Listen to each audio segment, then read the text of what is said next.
audiobook of Social Science for Class 8, entitled Social and Political Life 3. This is the lesson number 9. Public Facilities. From page number 106 to page number 119. Let's listen to the lesson number 9, Public Facilities. Page number 106. Amu and Kumar travelling through Chennai in a bus. As they go round the city, they observe the water facilities available in different parts of Chennai. We see Ram Gopal in Anna Nagar and Padma set up it. We also see Siva in Madapakkam and Subramaniam in Mylapore. The above was page number 107. Page number 108. Water and the people of Chennai. Senior government officials like Mr. Ram Gopal live in Anna Nagar, Chennai. This area looks lush and green with lawns maintained by a generous spraying of water. Bungalows here have tap water for major part of the day. On days when the water supply is inadequate, Mr. Ram Gopal speaks to a senior official whom he knows in the municipal water board, and a water tanker is easily arranged for his house. Like most areas of the city, Subramanian's apartments in Mylapore suffers from water shortage. This area gets municipal water once in 2 days. A private borewell meets some of the residents' water needs. Borewell water is, however, brackish, so the residents use it in their toilets and for washing. For other uses, water is purchased from tankers.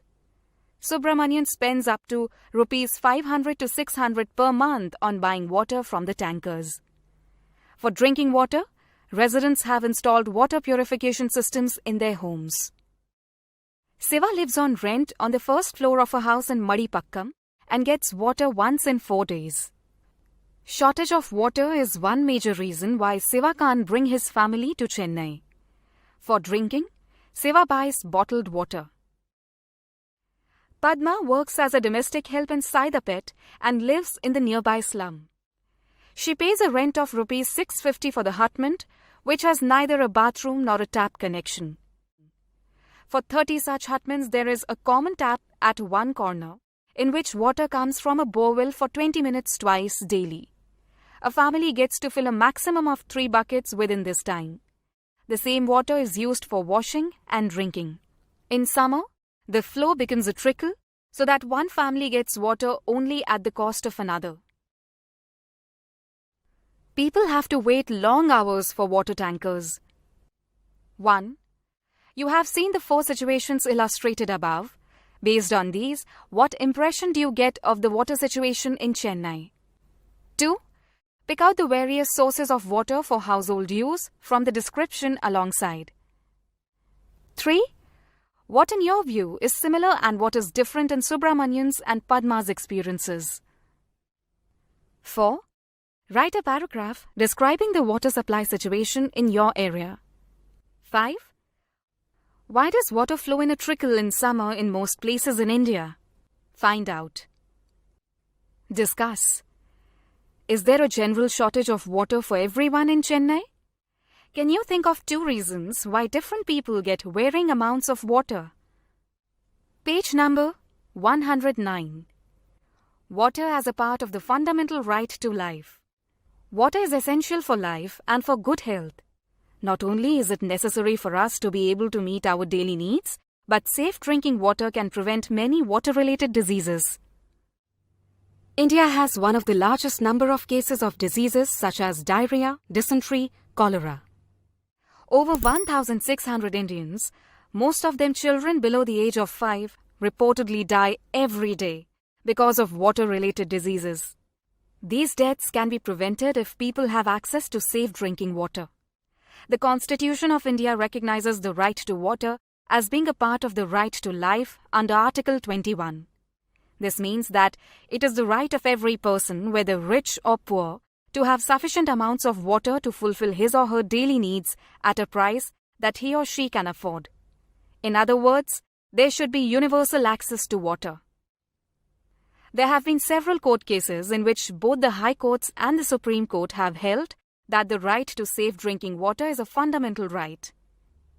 In 2007, the Andhra Pradesh High Court restated this while hearing a case based on a letter written by a villager of Mehboob district on the contamination of drinking water. The villager's complaint was that a textile company was discharging poisonous chemicals into a stream near his village, contaminating groundwater, which was the source for irrigation and drinking water. The judges directed the Mehboob district collector to supply 25 litres of water to each person in the village. Public facilities. Like water, there are other essential facilities that need to be provided for everyone. Last year, you read about two other such facilities: healthcare and sanitation. Similarly, there are things like electricity, public transport, schools and colleges that are also necessary. These are known as public facilities. Right to water entitles everyone to sufficient, safe, acceptable, physically accessible and affordable water for personal and domestic use. United Nations, 2002. The above was page number 109. Page number 110. The important characteristic of a public facility is that once it is provided, its benefits can be shared by many people. For instance, a school in the village will enable many children to get educated. Similarly, the supply of electricity to an area can be useful for many people. Farmers can run pump sets to irrigate their fields. People can open small workshops that run on electricity. Students will find it easier to study, and most people in the village will benefit in some way or the other. The government's role. Given that public facilities are so important, someone must carry the responsibility of providing these to the people. This someone is the government. One of the most important functions of the government is to ensure that these public facilities are made available to everyone. Let us try and understand why the government, and only the government, must bear this responsibility. We have seen that private companies operate for profit in the market. You read about this in the chapter on the story of a shirt in your Class 7 book. In most of the public facilities, there is no profit to be had. For example, what profit can accrue to a company for keeping the drains clean or running an anti-malaria campaign? A private company will probably not be interested in undertaking such work. But for other public facilities such as schools and hospitals, private companies may well be interested. We have many of these, particularly in large cities. Similarly, if you are living in a city, you will have seen private companies supplying water through tankers or supplying drinking water in sealed bottles. In such cases, private companies provide public facilities but at a price that only some people can afford. Hence, this facility is not available to all at an affordable rate. If we go by the rule that people will get as much as they can pay for, then many people who cannot afford to pay for such facilities will be deprived of the opportunity to live a decent life. The Indian Constitution guarantees the right to education for all children between the ages of 6 to 14 years. Equity in the schooling facilities available to all children is an important aspect of this right. However, activists and scholars working on education have documented the fact that schooling in India continues to be highly unequal. The government needs to play an active role in providing adequate access to proper health facilities for the entire population. This includes the eradication of preventable diseases like polio, as shown in the above photograph. Page number 111. Clearly, this is not a desirable option. Public facilities relate to people's basic needs. Any modern society requires that these facilities are provided so that people's basic needs are met. The right to life that the Constitution guarantees is for all persons living in this country. The responsibility to provide public facilities, therefore, must be that of the government. Where does the government get money for public facilities? Every year, you must have heard the government budget being presented in the Parliament. This is an account of the expenses the government has made on its programs in the past year and how much it plans to spend in the coming year. In the budget, the government also announces the various ways in which it plans to meet these expenses. The main source of revenue for the government is the taxes collected from the people. And the government is empowered to collect these taxes and use them for such programs. For instance, to supply water, the government has to incur costs in pumping water, carrying it over long distances, laying down pipes for distribution, treating the water for impurities, and finally collecting and treating wastewater. It meets these expenses partly from the various taxes that it collects and partly by charging a price for water. This price is set so that most people can afford a certain minimum amount of water for daily use. The following pie chart shows where the central government spends money on. Rupee goes to state's share of taxes and duties, interest payments, central sector scheme, centrally sponsored scheme, defense, subsidies, finance commission and other transfers, other expenditure, pensions. Source: Union Budget 2018 to 2019. Amu and Kumar ride around Chennai. Amu says, "Did you notice the roads inside a bit were so bumpy and without street lights? I wonder what the place is like at night." Kumar: "What better can you expect in a slum?" Amu: "Why should slums be like that? Shouldn't they have public facilities?" Kumar says, "I think public facilities are for all those who live in proper houses in colonies. They are the people who pay taxes." Amu: "Why do you say that? Slum dwellers are also citizens and they have rights too." Kumar: "Array, the government will go bankrupt this way." Amu: "Well, it has to find a way. Can you imagine what it would be like to live in a slum without proper roads, water, electricity?" Kumar: Amu, our constitution recognizes many of the public facilities as being a part of the right to life. The government must see that these rights are protected so that everyone can lead a decent life."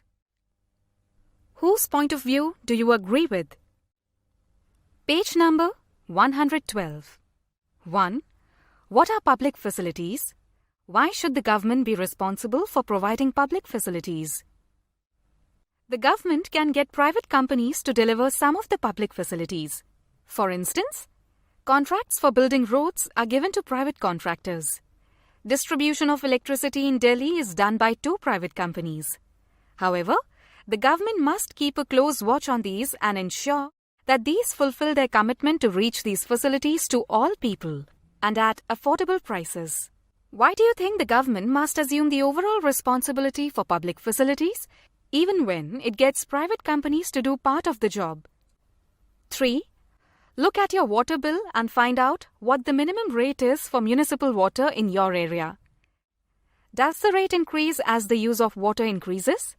Why do you think the government charges a higher rate for greater use of water? 4. Find out the various kinds of taxes people pay to the government by talking to a salaried person, a person running his or her own factory or business, and a shopkeeper. Share your findings in the classroom with your teacher. The following pie chart shows tax revenue of central government. Rupee comes from non-debt capital receipts, goods and services tax, GST and other taxes, borrowings and other liabilities, corporation tax, income tax, non-tax revenue, union excise duties, customs. Source: Union Budget 2018 to 2019. Buses are the most important forms of public transport over short distances. It is the main link to the workplace for majority of the working people. With rapid urbanization, the public bus system even in the major cities has not been able to keep up with the demand.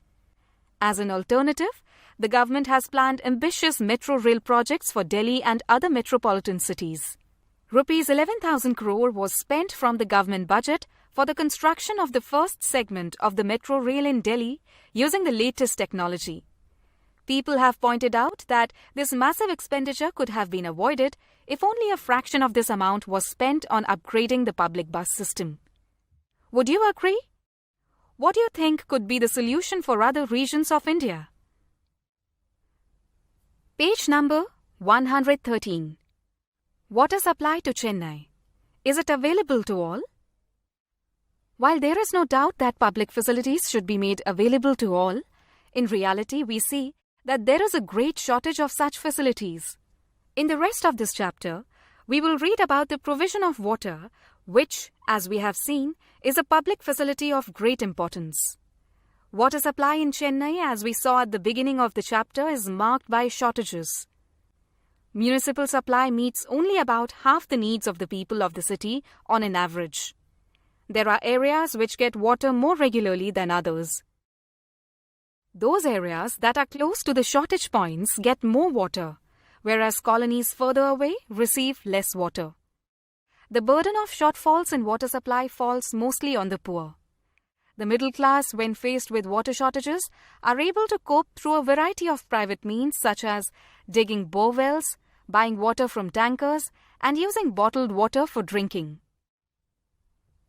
Apart from the availability of water, access to safe drinking water is also available to some, and this depends on what one can afford. Once again, the wealthy have more choices, thanks to the booming market in bottled water and water purifiers. People who can afford it have safe drinking water, whereas the poor are again left out. In reality, therefore, it seems that it is only people with money who have the right to water, a far cry from the goal of universal access to sufficient and safe water. Taking water from farmers. The shortage of water has opened up opportunities for private companies in a big way. Many private companies are providing water to cities by buying it from places around the city. In Chennai, the water is taken from nearby towns like Mamandur, Palur, Karungizi, and from villages to the north of the city using a fleet of over 13,000 water tankers.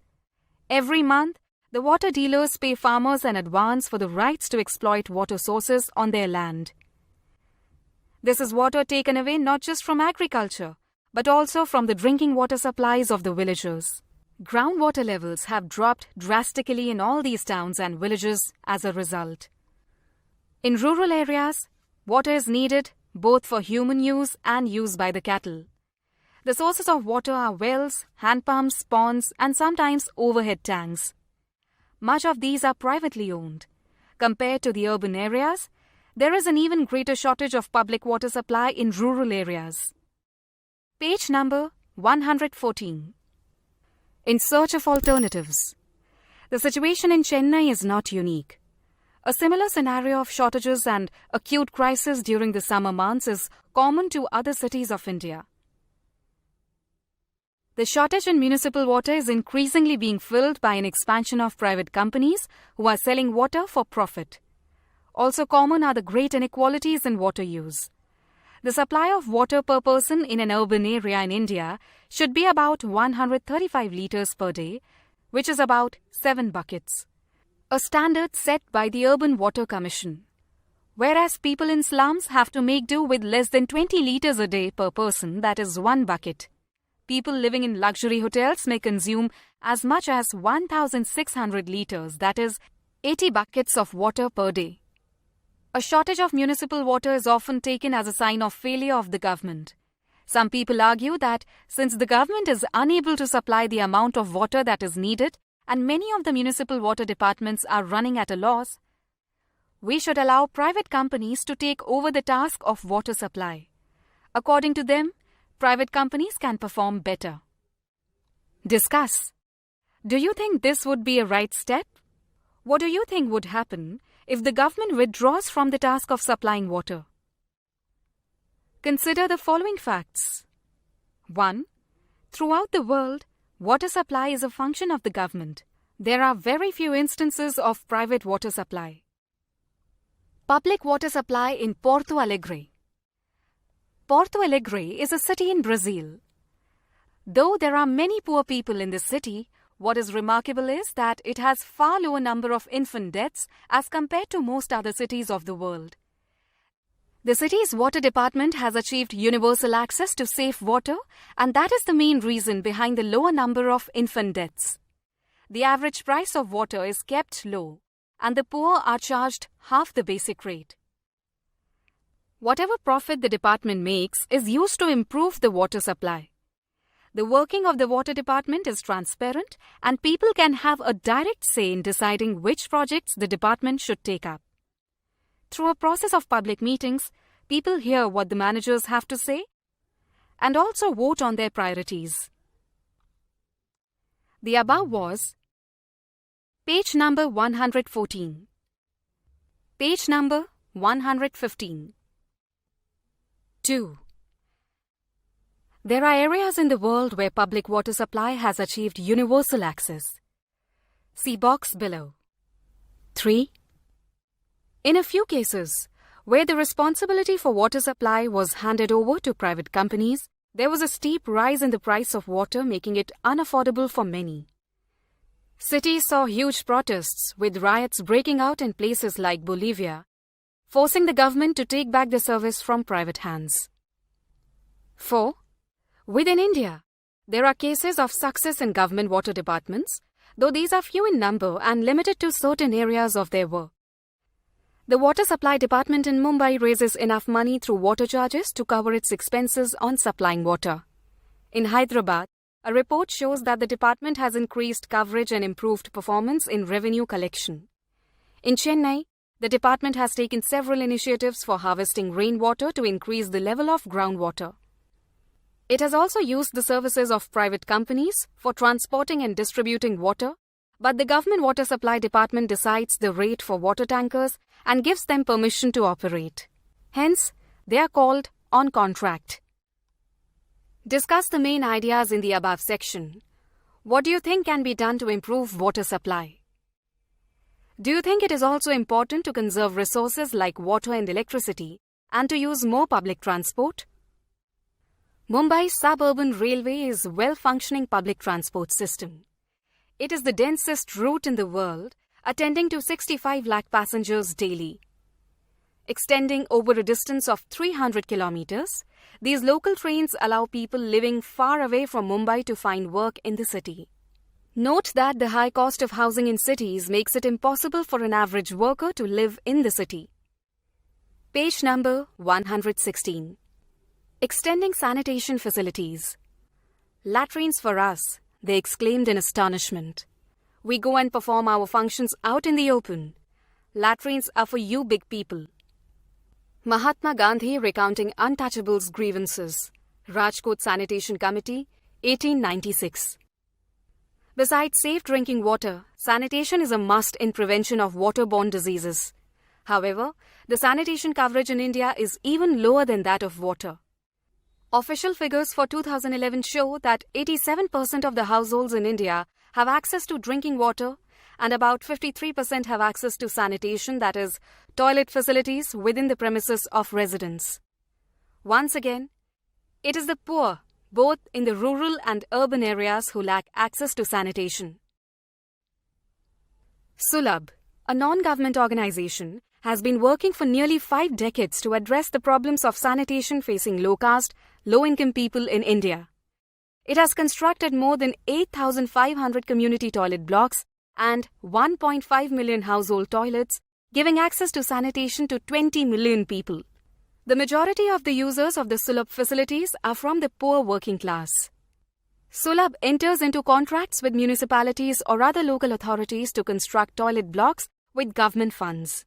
Local authorities provide land and funds for setting up the services, whereas maintenance costs are sometimes financed through user charges. For example, ₹2 is charged for use of the latrines in the cities. Next time you see a Sulabh toilet, you might want to find out yourself how it functions. Do you think that lack of access to proper sanitation facilities affects people's lives? How? Why do you think that this would impact women and girls more acutely? The above was page number 116. Page number 117. The Census of India 2001 puts rural household electrification at 44%, leaving around 78 million households still in the dark. Conclusion: public facilities relate to our basic needs, and the Indian Constitution recognizes the right to water, health, education, etc. as being a part of the right to life. Thus, one of the major roles of the government is to ensure adequate public facilities for everyone. But progress on this front has been far from satisfactory. There is a shortage in supply and there are inequalities in distribution. Compared to the metros in large cities, towns and villages are underprovided. Compared to wealthy localities, the poorer localities are underserviced. Handing over these facilities to private companies may not be the answer. Any solution needs to take account of the important fact that every citizen of the country has a right to these facilities, which should be provided to her or him in an equitable manner. Page number 118. Exercises. 1. Why do you think there are so few cases of private water supply in the world? 2. Do you think water in Chennai is available to and affordable by all? Discuss. 3. How is the sale of water by farmers to water dealers in Chennai affecting the local people? Do you think local people can object to such exploitation of groundwater? Can the government do anything in this regard? 4. Why are most of the private hospitals and private schools located in major cities and not in towns or rural areas? 5. Do you think the distribution of public facilities in our country is adequate and fair? Give an example of your own to explain. 6. Take some of the public facilities in your area, such as water, electricity, etc. Is there scope to improve these? What, in your opinion, should be done? Complete the table. Water. Is it available? How can it be improved? Electricity. Is it available? How can it be improved? Roads. Is it available? How can it be improved? Public transport. Is it available? How can it be improved? 7. Are the above public facilities shared equally by all the people in your area? Elaborate. 8. Data on some of the public facilities are collected as part of the census. Discuss with your teacher when and how the census is conducted. 9. Private educational institutions, schools, colleges, universities, technical and vocational training institutes are coming up in our country in a big way. On the other hand, educational institutes run by the government are becoming relatively less important. What do you think would be the impact of this? Discuss. Page number 119. Glossary. Sanitation. Provision of facilities for the safe disposal of human urine and feces. This is done by construction of toilets and pipes to carry the sewage and treatment of wastewater. This is necessary so as to avoid contamination. Company.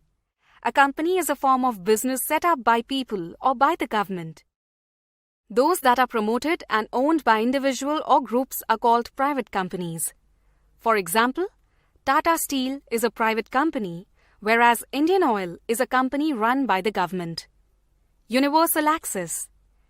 Universal access is achieved when everyone has physical access to a good and can also afford it. For instance, a tap connection at home will allow physical access to water. And if the price of water is low or is provided free, everyone will be able to afford it. Basic needs.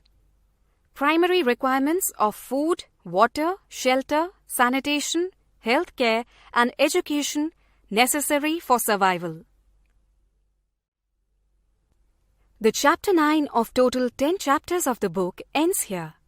Narrator: Vasundhara Bose.